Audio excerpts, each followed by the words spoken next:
Welcome to the Emotional Eating Unwrapped podcast. I'm your host, Alana Kessler, an emotional eating and weight loss coach for women looking to fall in love with eating, create healthy attachments with food, and lose weight sustainably.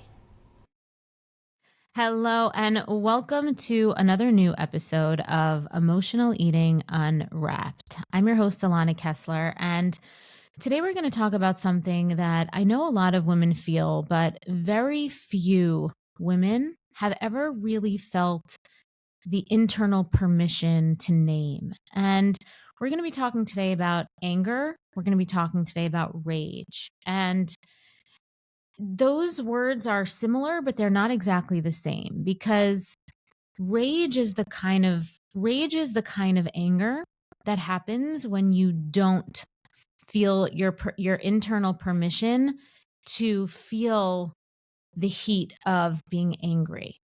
And there's nuance to it, because rage is explosive and anger is hot.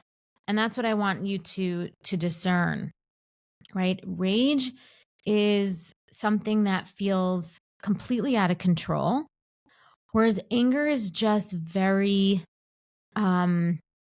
a lot of charge.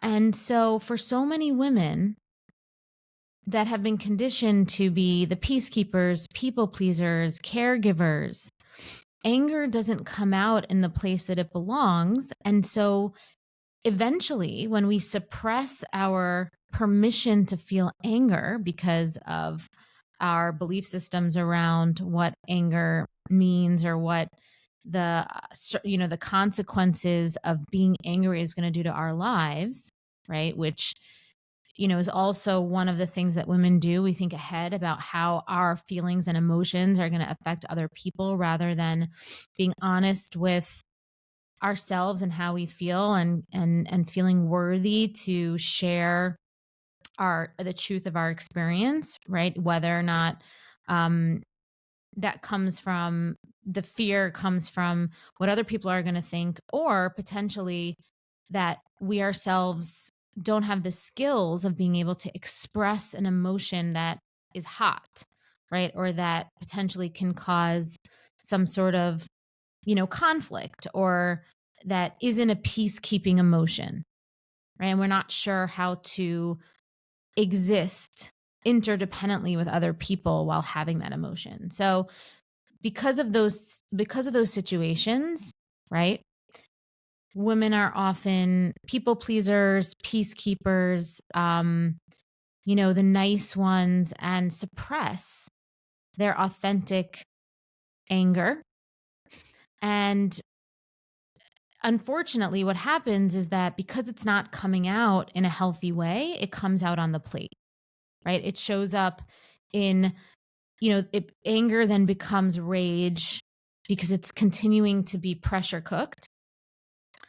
And it shows up in our behaviors towards ourselves with food in explosive, compulsive ways, like late night binges, right? Punishing exercise routines, micromanaging your food, and kind of what happens with anger, if that initially that first experience with anger, everything kind of goes away, and all you could think about is that thing that you're angry about. And that's just the nature of anger. What happens is when we don't release that anger in a healthy way, it becomes rage, and it becomes even more narrow, right? All you could focus on is that. And that's also what happens with your eating, right? When the anger gets displaced into your relationship with food, micromanaging your food becomes like very, very a big focal point, because it feels like the only thing in your life that you can control. So in this episode, we're not going to talk about emotional eating as it relates to anxiety or sadness. Sometimes we talk about, those emotions, which are definitely root causes of emotional eating. But today we're going to talk about anger eating, and how food becomes the pressure release valve for all the emotions, all the hot charged emotions that we've been taught that whether it's been conscious or unconsciously taught, that we've been taught not to feel.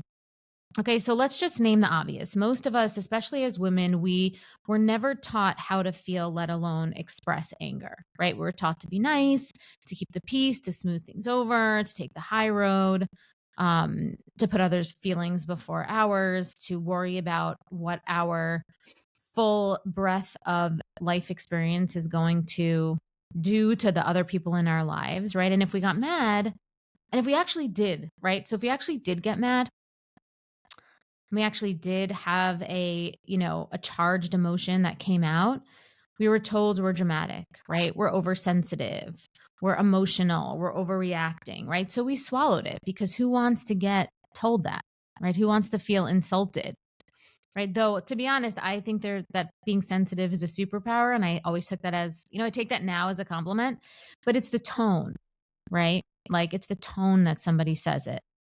And we don't want to get that tone from other people, especially people in our lives that we love, that we care about. So we swallow it.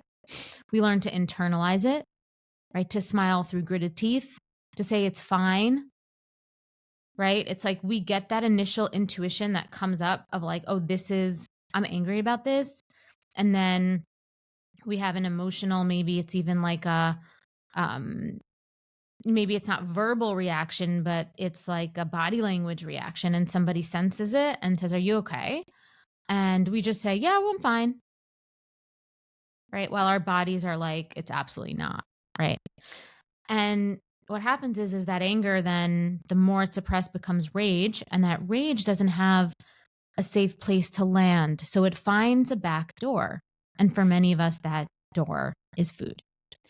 So we overeat, not because of the food itself, but we overeat to comfort ourselves, to numb, and to silence the part of us that actually wants to just let that anger and let that now rage come out, right? We restrict and control food because it's the one place where we could focus our attention now, right? Where we feel like we're going to be productive, and it can sort of like slowly come out, and we can feel powerful and contained, right? It gives us something to do while also feeling like contained and safe in some sort of way, even though that we're not safe at all, because we're continuing to basically hurt ourselves. But just like a pressure cooker that never lets off steam, eventually you explode, right? Eventually you explode. And the behaviors with food and eating is where you explode, right? So if you're somebody who maybe you're somebody who doesn't even like get to the point where you're micromanaging your food on your plate or calories or anything like that, you kind of just go straight to the food, right? So there's two different types of people. There's people that will go straight to the binging and overeating because they're just soothing and numbing the emotion right away. Like they can't even deal with that intense, hot feeling of anger. And then there's some people that will live within that anger. It'll become more of a pressure cooker. They'll hyper focus on their food because it gives them a sense of control. And then eventually that pressure cooker explodes and you binge or you overeat. I remember what it felt like to be stuck in the cycle of emotional eating. I tried every diet out there, counting, tracking, restricting, but nothing ever worked. Food controlled my life, my thoughts, and I constantly felt guilty after eating. But once I learned how to heal the emotional triggers behind my eating and trust my body, everything changed. I stopped obsessing over food, the weight started coming off naturally, and I found real freedom in how I ate and lived. So, I created the Sober Eating year-long mentorship to help other women experience the same transformation. So you can stop battling with food, you can lose weight without deprivation, and you can feel confident in your body again. In this mentorship, you'll have access to my proven nervous system rewiring method. You'll have access to live coaching with me, weekly accountability, and a community of women who truly understand your journey. You'll also have free access to my signature programs, the Emotional Eating Solution and Decoding Permanent Weight Loss, valued at $2,000. Click the link in the show notes to explore the mentorship today. You don't have to do this alone. I'll be right there with you every step of the way.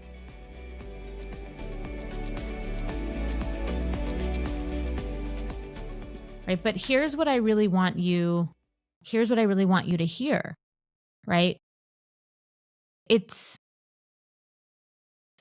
Anger demands an outlet, right? So if it can't come out in a conversation or a boundary, right, or some sort of like hitting a piñata or like screaming into your pillow, it'll always find a way to express itself.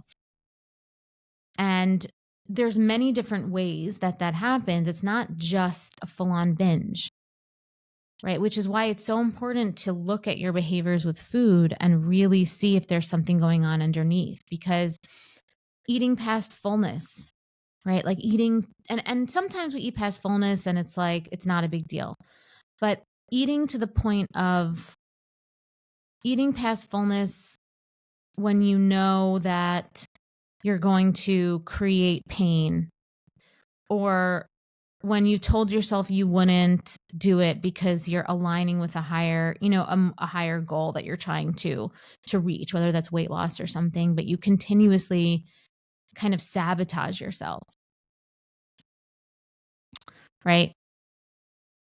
Like restricting your food so tightly that it feels like your only form of control because everything else feels really chaotic, right? So food ends up becoming the rebellion, becomes the silent protest, right? And not just the food you're choosing, but the dynamic that you're having with your eating, right? So it's really important to observe your dynamic with eating, right? Are you trying to negotiate with yourself with eating? Are you trying to set yourself up to fail, right? Like, see what you're doing, right? Because sometimes our food choices and our relationship with the dynamics of eating is the only place that you finally get to say, I get to decide, I get to have something, I get to fully express, right? It's not a logical thing, it's a primal thing. But it makes a lot of sense when you can reflect back through the lens of emotion, and when you can look at your behaviors with food and eating and look at it as a way to see what's underneath. So, how do we stop using food as the translator for our anger, right? And the first thing we have to do is we have to name it, right? You have to be willing to say, this isn't about the food, this is about something bigger. You have to be able to be with and be able to slow down enough to feel the sensations of what anger is. Right? And if you're curious about the physical signals of anger, you want to you're going to first probably feel it in your head or your chest. Right? And then see like what else is going on. So a body scan is really nice to do. Right? And I have a bunch of different body scan, nervous system rewiring trainings that I offer in the mentorship. And it's really important when you get that first hit of anger, which is usually like a hot piece of flash that comes in through your body. And then you want to be like, do you feel it in your throat? Do you feel it in your fists, your jaw, your chest? And then once you locate it, ask yourself, what is the story underneath this feeling? What am I really craving to feel, to say, to express? Right? Because this isn't about the food, right? This is about needing a place for your anger, for your rage to land. So next time that you feel the urge to overeat, and I'm not saying that it's always going to be anger, but when you feel that heart beating really fast and that hot energy come up through your body, pause and ask yourself, is this coming from hunger? Is this coming from a part of me that feels unseen, disrespected, walked all over, pissed off, right? You want to kind of be willing to name the emotion, the sensation that's coming up, right? And then be willing to sit with the anger for a bit, and then practice giving your anger somewhere else to go before you immediately jump into the food.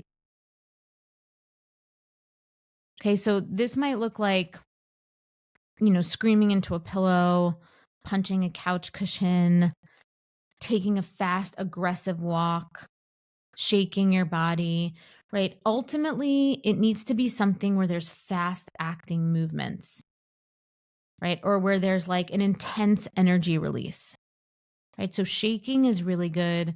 I like taking fast, aggressive walks because you get the benefit of fresh air, hopefully, and also moving your body and getting the energy moving.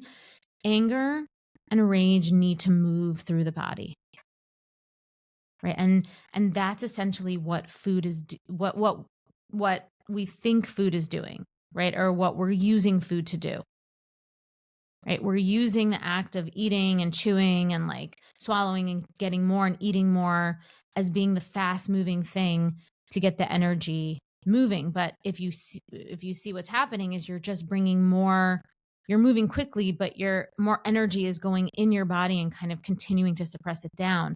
Whereas instead you need to get the energy out.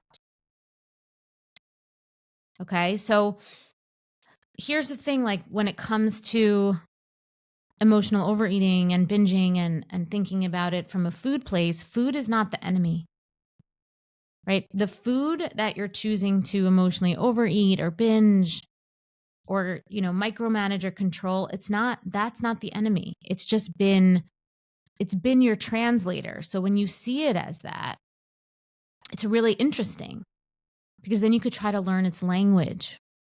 And once we learn the language of our eating behaviors and food, that's when we really heal. Right? Because right now it's been the way that your body has been, and even your nervous system has been trying to get your attention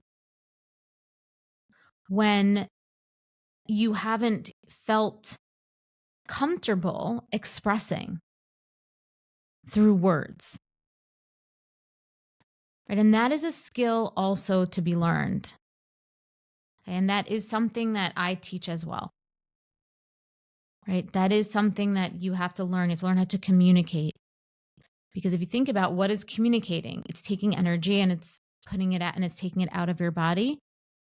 And what you want to do is learn how to communicate in a way that is that whereas you're taking something out of your body and giving it, and through that you're feeling more seen, you're feeling more nourished because you're getting it back. But at the moment, because maybe you don't feel comfortable to communicate, right? We're using food to kind of get that soothing.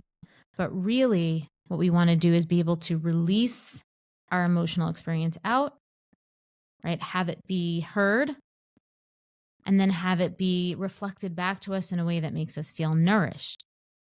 So that food doesn't have to be involved, right?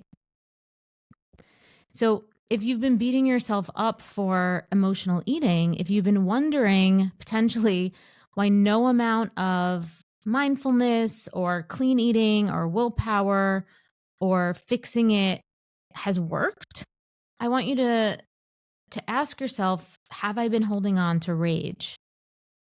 Right? Where am I still trying to be the good girl? Where am I still trying to avoid confrontation because I'm afraid it's going to be conflict?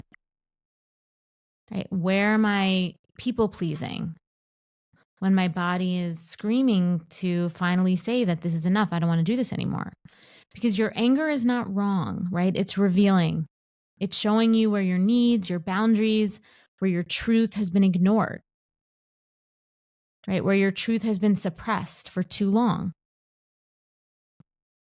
right? You don't have to make yourself silent and small to keep the peace. You don't have to binge or, eat and overeat or like binge or like, eat food in secret to feel powerful for the moment, right? You don't have to do that. You get to feel the full breadth of your emotions, your anger fully. You're allowed to do that. It's really important that you learn how to hold capacity for that, because when you do, food gets to go back to being food, like I said, not your outlet, not your battleground, not a place where you can, rebel and act out, acting maybe isn't the right word, but like allow yourself to express things, right? Because you deserve to express yourself interdependently in the world to real people so that you can feel heard, feel seen, feel truly, feel truly nurtured and nourished. And it doesn't have to come from your relationship with eating and food, right? It can come from humans. It can come from connection with others. Okay. So I hope this episode was illuminating for you, was helpful for you, because, really becoming comfortable with feeling angry and that hot charge of this emotion, and recognizing that it's not a shameful thing to feel anger, and that there is a healthy way to feel anger and utilize it to actually build connection in the world and get that feeling of feeling seen, feeling understood, feeling nurtured and nourished. It's super important because, we get angry all the time, and that's okay. All right. So if you are enjoying the episode, please give us a like on YouTube. Please follow us on Spotify and on Apple. We are on both of those platforms. And if you are interested in leaving us a comment on Spotify, we would love that. We love hearing your takes on the episode. And until next time, I'm Alana, and thank you for listening to Emotional Eating Unwrapped.